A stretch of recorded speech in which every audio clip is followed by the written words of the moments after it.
Who will bell the cat?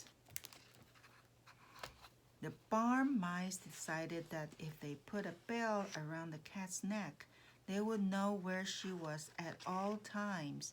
Good idea, but who was going to bell the cat? On an icy winter evening, a large tabby cat named Marmalade stumbled into the barn, cold, sick, and hungry. The mice took pity on the cat. They made her a warm bed of straw, shared their food and water, and nursed her back to health.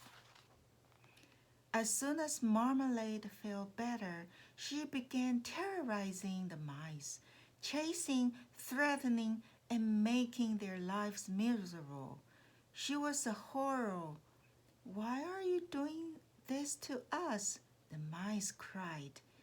You knew I was a cat when you let me in, Marmalade replied with a wicked growl. I'm simply doing what cats do, chasing mice.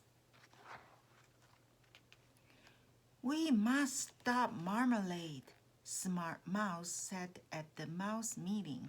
We have lived in this barn for generations. We can't let one cat destroy our home. We must defend ourselves. The other mice erupted into cheers and applause. Who would join me?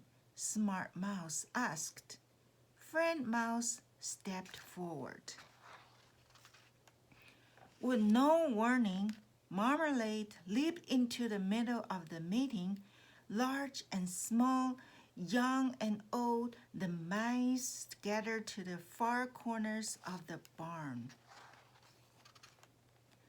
We've got to do something soon, said Smart Mouse when everyone was safe. But what can we do against a foe like Marmalade? Friend Mouse asked. Wise Mouse, the oldest member of the community, stepped forward. Whatever you do is going to be dangerous. Marmalade is a formidable enemy. Smart Mouse was foraging outside the barn when she stumbled upon some sleigh bells. She chewed one off and then hurried to find her friend. I've got a solution to our cat problem, Smart Mouse announced, holding up the bell. We'll make a collar and put it around Marmalade's neck. She'll never be able to sneak up on us again. It might just work, said Friend Mouse. Let's get started. For weeks, the two mice worked. They cut a leather band from an old saddlebag and pulled the band through the bell hoop. The mice made a knot at the one end of the leather band and used a nail to make a hole at the other end. Done! It was a perfect collar, tailor-made for Marmalade. Smart Mouse and Friend Mouse took the collar to the next monthly mouse meeting. But once again, Wise Mouse stepped up. You two are to be commended for all your hard work.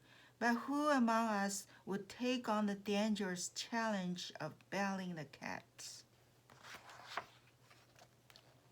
The first plan seems a sure bet.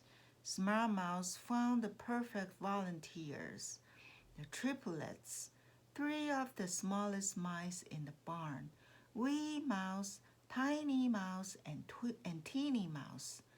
Friend Mouse tied them to some fishing line and slowly lowered them just above the napping Marmalade. When Teeny Mouse let go a very loud sneeze. Achoo! Marmalade's eyes opened wide. She lashed out at the dangling mouse. Help! They screamed. Friend Mouse quickly pulled them in and away to safety. All I did was make matters worse, Smart Mouse said sadly.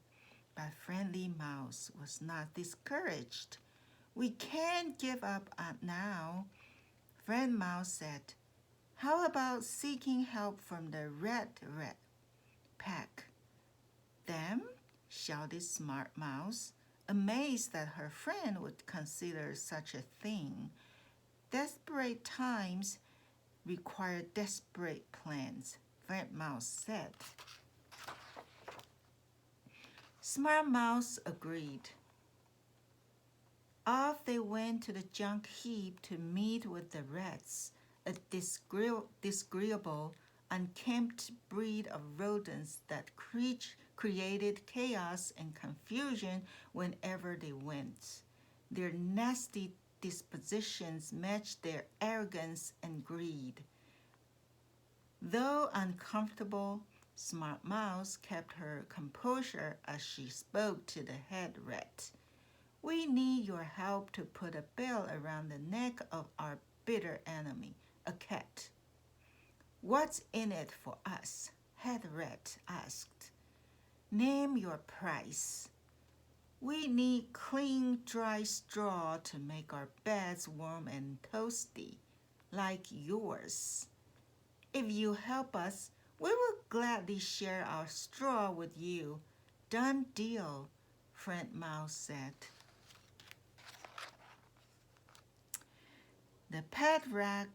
The Red Pack attacked in full force, while the barn mice stayed well hidden. 10 of the biggest, meanest rats anyone could imagine swooped down on Marmalade, who was caught off guard. No matter, instantly the rats realized they were no match for this fierce felon. She was everywhere at once, hissing and snarling, leaping, pouncing, fur flying. Marmalade hurled the rats one by one against the wall, out the door, into buckets and baskets. She bit and tore at their fur, snatched and bruised their legs and heads. As Head Rat and his gang fled the barn, he promised never to go there again. Keep the straw, he shouted. For weeks thereafter, Marmalade continued to terrify the mice. Smart Mouse and Friend Mouse kept coming up with ideas to bail her, but nothing worked. In fact, Marmalade had just made a feast of a barn bird who had tried to help the mice. The two mice friends were thinking about what they might do next when a truck pulled up. 4 giants got out of the car and hurried into the house that had been abandoned for years. Humans! The mice had never seen any, but they had heard stories about how dangerous humans were. The smallest giant took an interest in the barn and Marmalade. The human creature didn't appear to be mean or unkind, just different and so big. Remember, said Friend Mouse, we're to stay clear of the humans. They aren't known to be friendly towards mice. They don't need to be friends with the humans. We don't need to be friends with the humans to get their help. Smart Mouse's ears stood up the way they did when she had an idea. She ran to the loft, leaned over, and dropped the collar on the floor in front of the giant.